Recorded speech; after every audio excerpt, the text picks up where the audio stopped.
Hey everybody, thanks for checking out this video. Today we are talking about marketing resistance. That awesome not experience when you've got work to do, marketing to get out. You got to spread the word about your products and services, your business, your big work. And you just don't want to do it. You're procrastinating. Is that yucky feeling? It's that marketing resistance. We're going to dive into that today, what it's all about. My name is Julia Kline. I'm the author of Heal Your Sales Wounds. Often, when we are in resistance to our marketing, what we're experiencing is a flare-up of the anti-selling wound. Because the anti-selling wound is what it sounds like. It's a resistance to salesmanship. It's a resistance to marketing. And it generally comes from a place of, oh God, I don't want to be pushy, obnoxious, and rude. I don't want to sell my stuff. I don't want to push this crap on people. So I'm just not going to do any marketing at all. And that's the impetus behind the anti-selling wound. And sometimes that's what is causing your resistance to marketing. Sometimes it is actually a love and money wound, because that wound is about the ways in which financial support, money, is wrapped up with some of your ways of getting emotional support, your relationships. That's a really, really deep wound, and it's super hard to change or even recognize sometimes because it is so deep.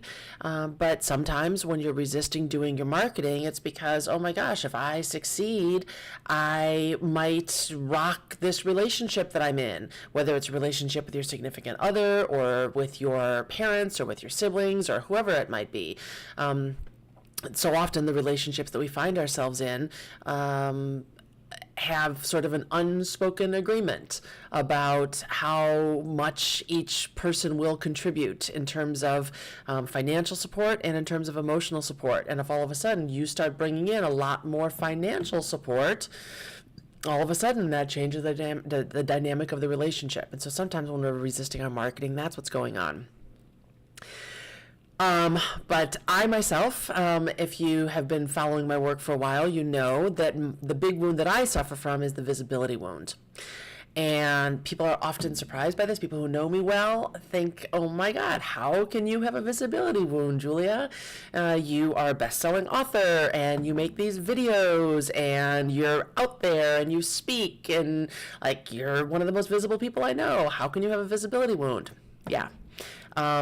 What you're witnessing now is the manifestations of having spent my entire adult life working on healing my visibility wound.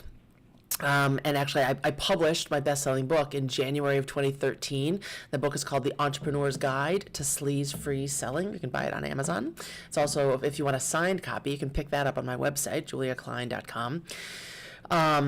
And I published that book in January 2013, and it was a bestseller. We talk about being visible. But then what happened immediately after I published that book is I went into a really deep hole. A lot of depression flared up. Not a lot of depression, a lengthy period of depression flared up on me. And I stopped promoting the book. And I went through a period, it might have even been a year, when I thought the book was crap. So that's what the visibility wound looks like when it shows up. If you actually conquer it, if you actually do something that's contrary to your visibility wound, you experience a flare-up in reverse. The shame and whatever the other things are that go along with your particular visibility wound, flare up and bring you back down again. And even though I've healed it, my visibility wound, for the most part, it no longer stops me in my tracks the way it used to. I'm visible in a lot of ways that I've just absolutely never been before, and I'm visible a lot more consistently.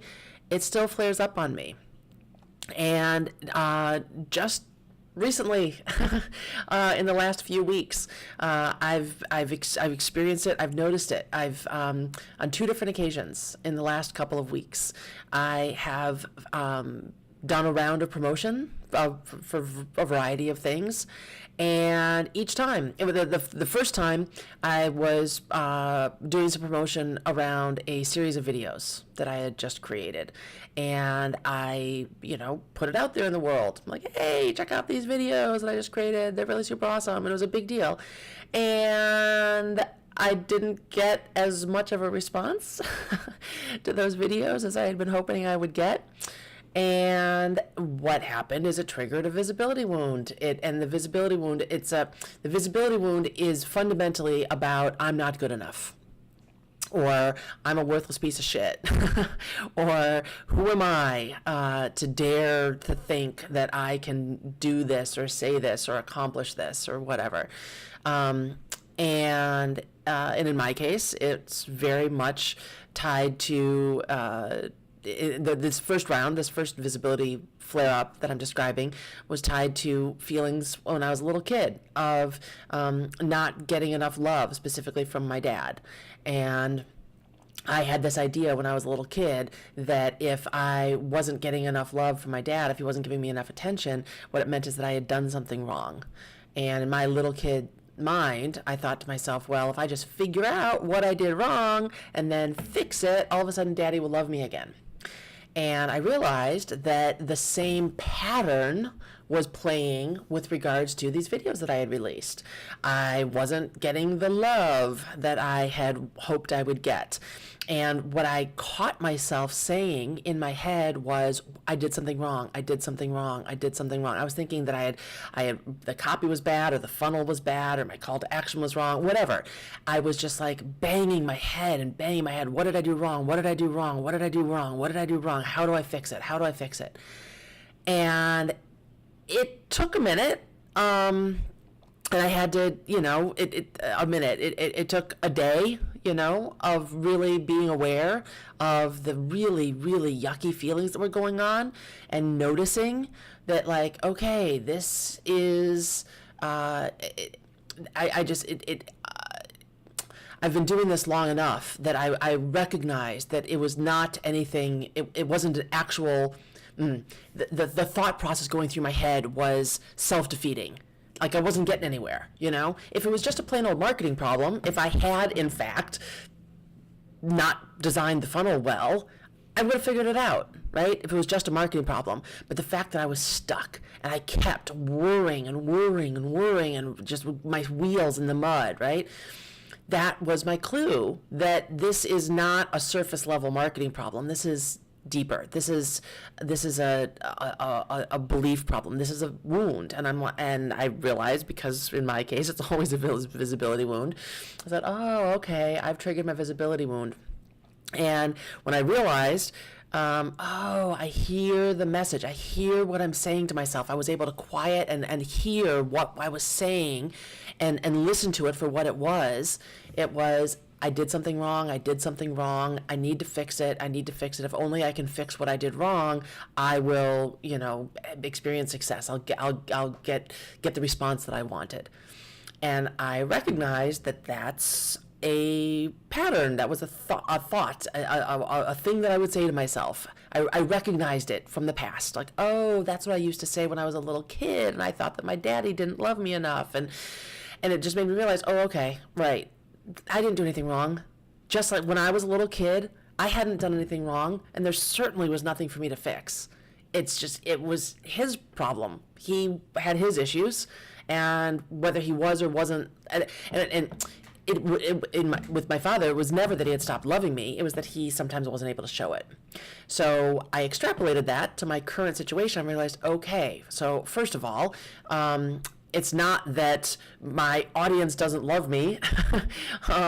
It's just that in this moment, they're not able to show it to me, whatever, And also, it's not that I did something wrong, and there's nothing for me to fix.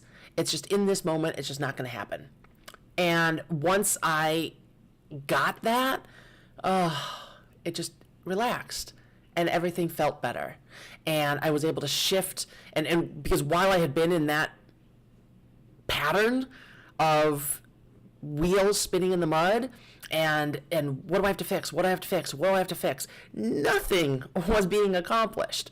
And as soon as I shifted out of it and I got into a much more productive, self-loving state of mind, okay, now all of a sudden my creativity flowed. And I was able to create something different that worked better. And then a second example of the visibility wound for me flaring up just recently was I was in anticipation of doing some promotion. And just recently, there's some stuff that I've been wanting to put out there. And I've noticed that I've been procrastinating. I haven't been putting it out there the way that I would like to have been. And for a few days, I was like, okay, I'm just not feeling like doing this work today. But after a week, 10 days, I began to realize, like, okay, no, there's a real blockage here. There's an actual internal blockage. It's not just garden variety procrastination. It's not that I just don't feel like it. There's something going on here. And it took more than one pass at it.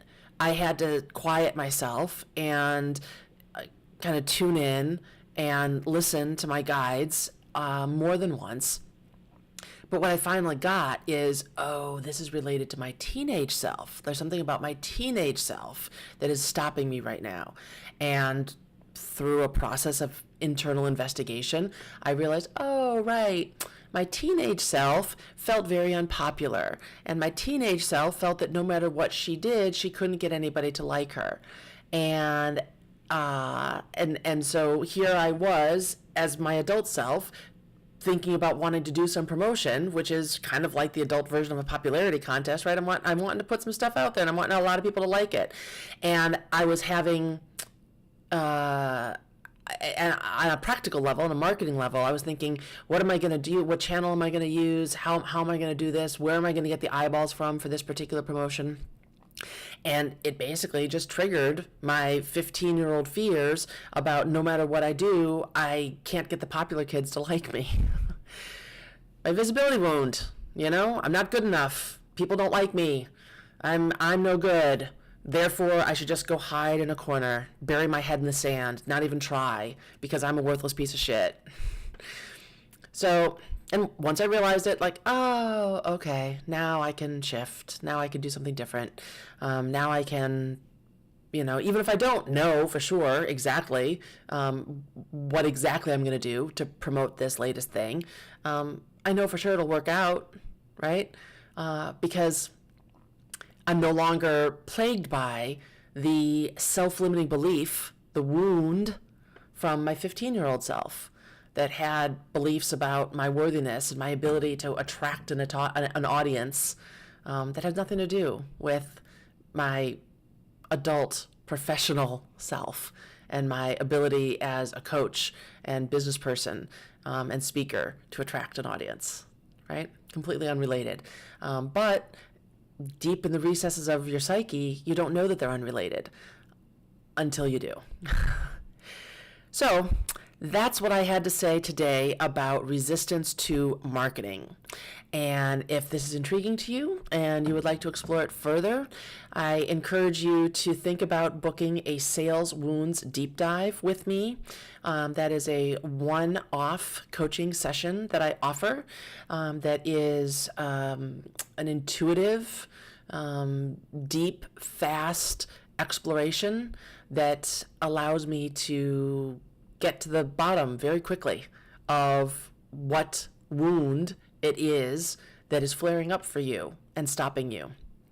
I do for you in about 45 minutes or an hour exactly what I just described, having done for myself on 2 occasions in the recent past, identifying what's going on and why, and then healing it, clearing it, so that you can move forward.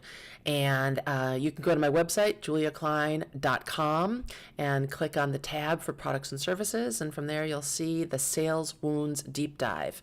And a lot of people have gone through this Sales Wounds Deep Dive and have gotten really terrific results. very quick results, either the same day or within a couple of days.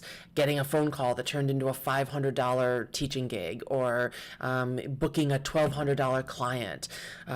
One person actually took the very next phone call after our Sales Wounds Deep Dive was from somebody who turned into a $10,000 client. So it's a powerful healing exercise. And if you're intrigued by this notion of sales wounds, I would love for you to check it out and book that session with me and see if I can't do for you what I've done for so many other people, including myself, and get you past that marketing resistance that is just no fun at all.